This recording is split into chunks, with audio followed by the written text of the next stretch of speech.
Ibu Ayu Ting Ting ingin anaknya bisa bulan madu, nama Boy William terseret. Nama presenter Boy William terseret saat Umi Kalsum, Ibu Ayu Ting Ting berharap putrinya bisa segera pergi bulan madu. Ucapannya itu terungkap saat Umi Kalsum dan keluarganya tak sengaja bertemu dengan Kiki Saputri dan sang suami di Eropa, yang sedang berlibur. Rombongan Ayu Ting Ting lalu bertegur sapa dengan sang komika. Mereka lantas berbincang sejenak mengenai momen bulan madu Kiki Saputri. Saat hendak berpamitan, Ayu Ting Ting berharap bisa liburan bareng sang komika. Rupanya keinginan tersebut juga diamini oleh Umi Kalsum, ibunda Ayu.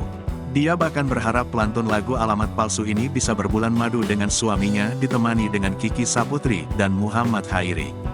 Masih belum cukup menanggapi candaan Umi Kalsum, Kiki Saputri lantas menyeret nama Boy William.